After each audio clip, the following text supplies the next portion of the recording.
Breaking news today. Tsunami waves have struck our shores following a massive earthquake off the coast of Russia. Before this event becomes a pretext for further foreign intervention, we should consider a critical question. Why isn't our priority to enhance protections for Americans at home? Hello, and welcome to That News Show, where we discuss the latest facts, fakes, and hypocrisy as reported by the legacy media. Let's roll the tape. Come reports that tsunami waves have struck the United States following a massive earthquake off Russia's coast, and the headlines are as sensational as ever. Let's consider what this truly means for America and question the narrative being shaped. This event is a natural disaster, not an act of war. Yet it seems some in Washington and the media are eager to use every global incident as a pretext for foreign involvement. Why does a disaster near Russia invariably lead to discussions of geopolitics and blame? This pattern isn't surprising, considering the previous administration's focus on stoking anti-Russian sentiment while neglecting essential domestic issues like infrastructure and disaster readiness. Under President Trump, the focus has shifted to protecting American citizens rather than pursuing unnecessary global conflicts or creating adversaries. This earthquake serves as a stark reminder of the genuine threats we face, unpredictable natural events that no foreign policy can prevent. Yet, it's likely only a matter of time before someone in the foreign policy sphere uses this as an excuse for further intervention, increased spending, or to divert attention from pressing domestic concerns. Tonight, we must question whether this event will be manipulated to promote globalist agendas or if it will refocus our priorities on safeguarding Americans, securing our borders, and rebuilding our communities. History shows that those who are quickest to advocate for action abroad have often overlooked pressing needs at home. Prepare yourself.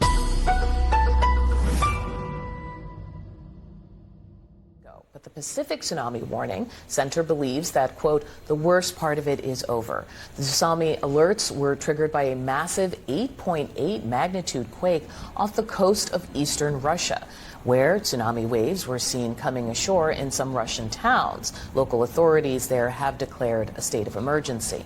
Joining me now to discuss, CNN meteorologist Alison Chinchar. Alison, thank you for being with us. I know you've been following this overnight.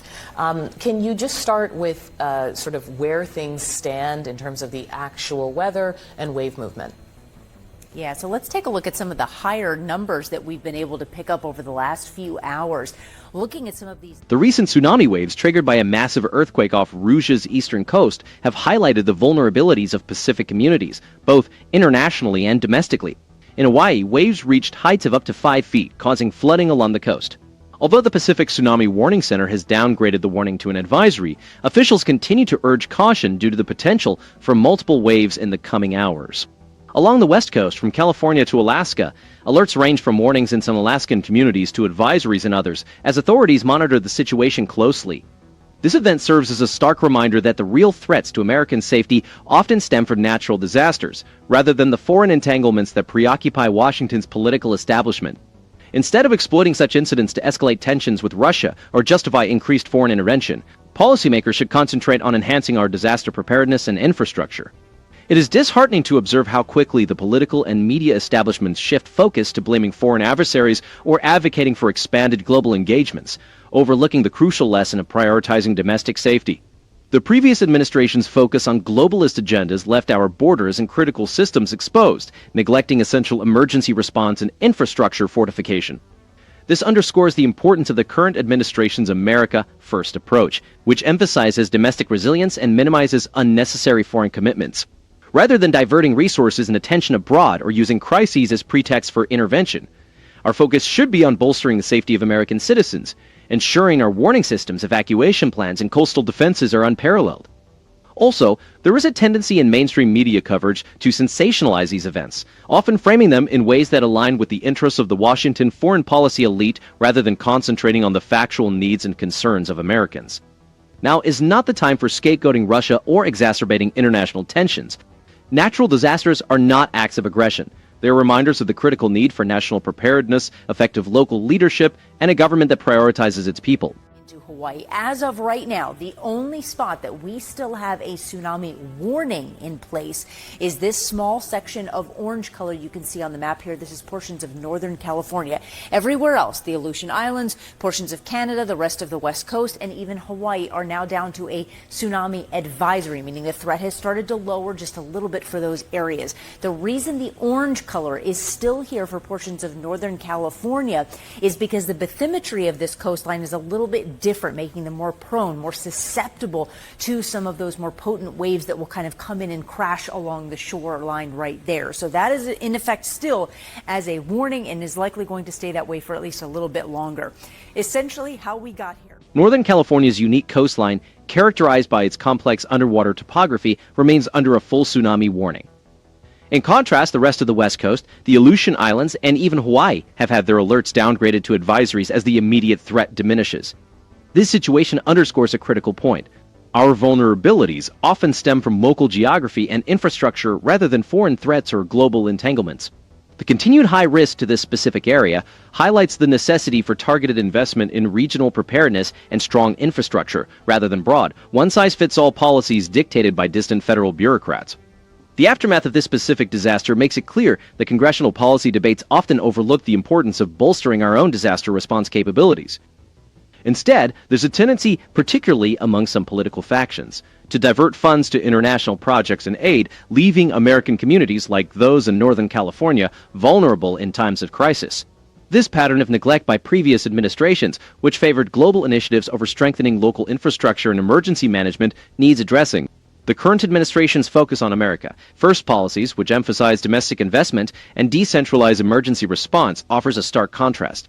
This approach empowers local authorities and presents a real opportunity to address the neglect that has left many coastal communities at risk. Challenges remain, as some in Congress continue to propose large spending packages that link disaster relief to unrelated foreign policy goals, potentially delaying the aid and resources desperately needed at home. Furthermore, the mainstream media often sensationalizes these events, framing them through the lens of international conflict or attributing blame to foreign adversaries, which distracts from the essential lesson. National security begins at home. Instead of exploiting natural disasters to justify new foreign interventions or foment anti-Russian sentiment, we should focus on practical, nonpartisan solutions that protect American families and property. This is a crucial moment for policymakers to set aside partisan conflicts and global distractions, demonstrating genuine leadership by prioritizing the safety and resilience of our communities. It has to be a large earthquake. It has to be a shallow earthquake. A lot of things have to come together for an earthquake to even trigger a tsunami in the first place. But once the tsunami does take place, what typically happens is the water gets pushed out in one direction. And you can see that here. And then those waves will continue to propagate outwards, in this case, going south and eastward, away from the epicenter of the earthquake. The one thing to note is that we can actually time those arrival times for the waves pretty accurately. You start to see 3 hours, 5 hours, 10 hours, even 15 hours later, we know exactly when those waves are going to arrive. And this was the timeline that we were given roughly 12 hours ago, shortly after the earthquake happened, of when to expect some of these tsunami waves. Sutton's coverage of the Pacific disaster has been complete, detailing the sequence of events and the science behind tsunami formation. Their meteorologists have effectively explained the role of large, shallow earthquakes in generating tsunamis and provided accurate timelines for wave arrivals, crucial for public safety. The network also deserves praise for its clear graphics illustrating wave movement and for relaying official warnings from the National Weather Service and local authorities, keeping viewers well informed and prepared. CNN's reporting could be enhanced in several areas. The broadcast tends to sensationalize the event by repeatedly showing dramatic footage of flooding and evacuations, which may increase viewer anxiety without adding substantial information. This focus detracts from more critical discussions about local emergency responses and the need for robust infrastructure.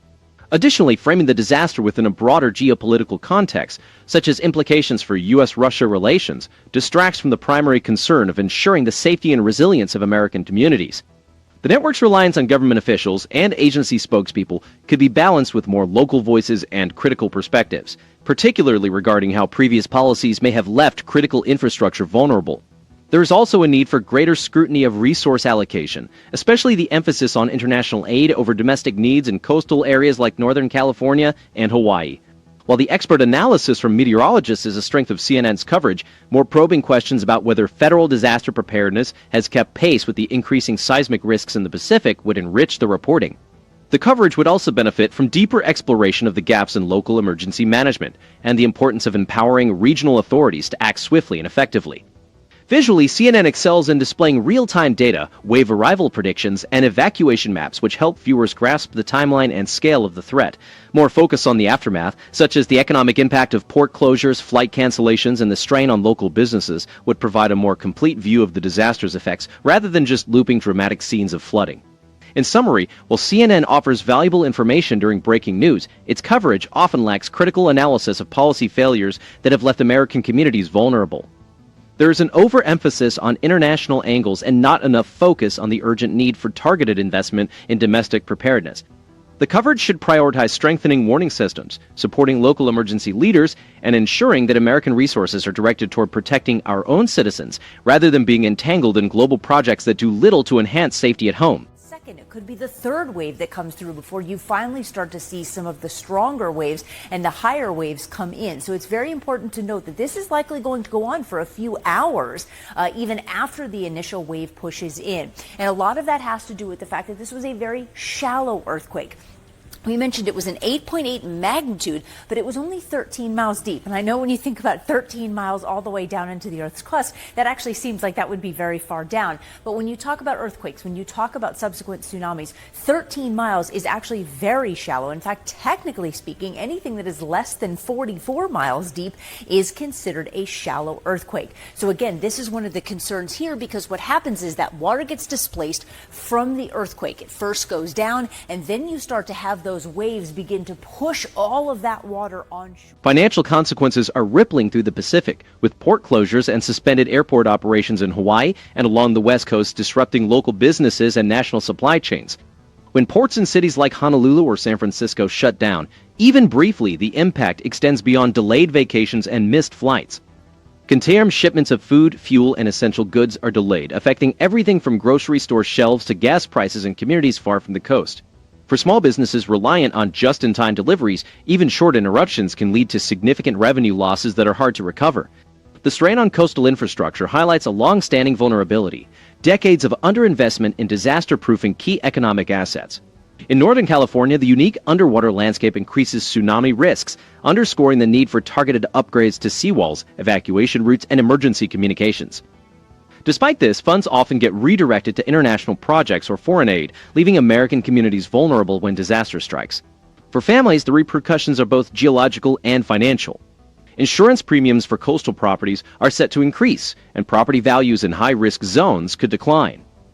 Homeowners and renters might face higher costs as insurers reassess the frequency and severity of these events.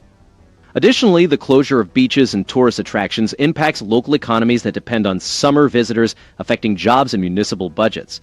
These disruptions highlight the importance of prioritizing domestic investment. The lessons from these events should prompt a renewed focus on strong infrastructure: roads, bridges, ports, and power grids designed to withstand natural disasters. Congress must ensure that disaster relief is timely and free from bureaucratic delays, rather than being tied to unrelated foreign policy spending. Visual data from real-time wave tracking and economic impact infographics illustrate the urgency. When a port closes for even a few hours, millions of dollars in commerce are delayed. When airports ground flights, the lost productivity and stranded travelers accumulate quickly. Sectors like shipping, tourism, and retail feel these shockwaves, ultimately affecting consumers who may face higher prices or disruptions in everyday services. The private sector, particularly small businesses, needs the flexibility to recover without the hindrance of red tape or misallocated resources. Disaster response should empower local authorities, not be dictated by distant federal agencies or international priorities. By focusing on strengthening American resilience, rather than pursuing globalist agendas or using crises as excuses for foreign entanglements, communities will be better equipped to handle both literal and economic storms ahead. Well, there you have it. Tonight, as tsunami waves strike our shores following a quake off Russia, some voices in Washington may use this as an excuse to entangle us further abroad. It's crucial to recognize that this is a natural disaster, not a geopolitical opportunity. The previous administration's focus on global crusades and symbolic gestures weakened our borders and left our infrastructure in disrepair. Under President Trump, we prioritized America, concentrating on our families, our safety, and our future. Why should we sacrifice for distant agendas while our own citizens suffer? Consider who truly benefits when disasters are used as pretext for intervention. It is never the ordinary citizen. Leave a comment below, and don't forget to like and subscribe. That's all for now.